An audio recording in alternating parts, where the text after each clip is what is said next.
قدیم زمانے میں سیب کا ایک بڑا درخت تھا۔ اس درخت کے قریب ہی ایک چھوٹا لڑکا رہتا تھا۔ اس لڑکے کو روزانہ درخت کے پاس آنا اور کھیلنا اچھا لگتا تھا۔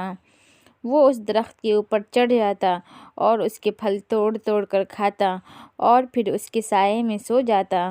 وہ لڑکا اس درخت کو بہت چاہتا تھا اور اسی طرح اس درخت کو بھی اس لڑکے کے ساتھ کھیلنا اچھا لگتا تھا۔ وقت گزرتا رہا اور لڑکا بڑا ہو گیا۔ اب وہ پہلے کی طرح روزانہ اس درخت کے پاس کھیلنے نہیں آتا تھا۔ ایک روز وہ نوجوان درخت کے پاس آیا۔ وہ مایوس لگ رہا تھا۔ درخت نے اس سے کہا، آؤ میرے ساتھ کھیلو۔ نوجوان نے اس سے کہا، اب میں بچہ نہیں رہا۔ اب میں درختوں کے ارد گرد نہیں کھیلتا۔ مجھے کچھ کھلونے چاہیے اور انہیں خریدنے کے لیے پیسوں کی ضرورت ہے۔ اس وقت درخت نے کہا، مجھے افسوس ہے، میرے پاس پیسے تو نہیں ہیں، لیکن میرے اوپر جو سیب لگے ہوئے ہیں تم انہیں توڑ کر بیچ سکتے ہو۔ اس کے بعد تمہارے پاس پیسہ آ جائے گا۔ نوجوان بہت خوش ہوا اور اس نے درخت کے سبھی سیب توڑے اور خوشی خوشی چلا گیا۔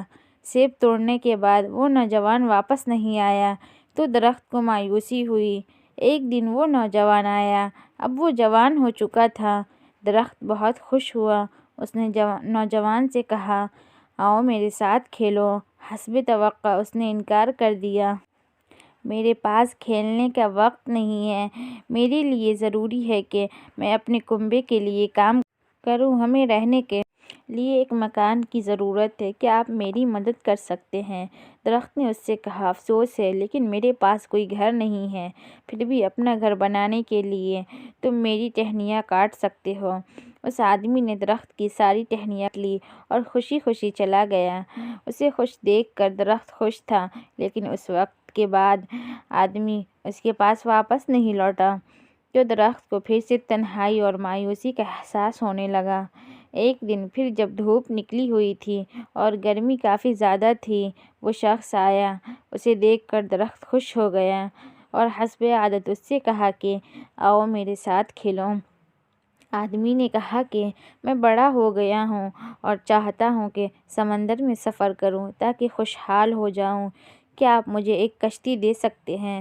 درخت نے کہا، میرے تنے سے اپنی کشتی بنا لو۔ اس سے تم دور تک سفر کر لو گے اور خوشحال ہو جاؤ گے۔ آدمی نے کشتی بنانے کے لیے درخت کا تنا کاٹا اور سمندری سفر کے لیے نکل پڑا اور کافی زمانے تک نہیں لوٹا۔ سالوں بعد وہ شخص پھر آیا۔ درخت نے اس سے کہا، اے میرے بیٹے، مجھے افسوس ہے، لیکن میرے پاس اب کچھ بھی نہیں بچا ہے جو میں تمہیں دے سکتا ہوں۔ تمہارے لیے ایک سیب بھی نہیں بچا ہے۔ اس آدمی نے کہا، کوئی بات نہیں، میرے پاس اسے کھانے کے لیے دانت ہی نہیں ہیں۔ درخت نے کہا، میرا تنا بھی نہیں بچا کہ تم اس پر چڑھ سکو۔ شخص نے کہا، اس پر چڑھنے کی اب میری عمر نہیں رہی۔ درخت نے کہا اور اس کی آنکھوں سے آنسو جاری تھے، حقیقت میں اب تمہیں کچھ نہیں دے سکتا۔ آخری چیز جو میرے پاس ہے وہ میری جڑیں ہیں۔ اس آدمی نے کہا، اب مجھے زیادہ چیزوں کی ضرورت نہیں ہے۔ اب مجھے ایک ایسی جگہ چاہیے جہاں میں آرام کر سکوں۔ زندگی بھر کام کر کر کے تھک چکا ہوں۔ پرانے درخت کی جڑ ٹیک لگانے اور آرام کرنے کے لیے سب سے بہتر جگہ ہے۔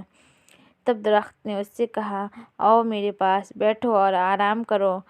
آدمی بیٹھ گیا۔ درخت بہت خوش تھا اور اس کی آنکھوں سے آنسو جاری تھے۔ وہ بچہ آپ خود ہیں اور سیب کا وہ درخت آپ کے والدین ہیں۔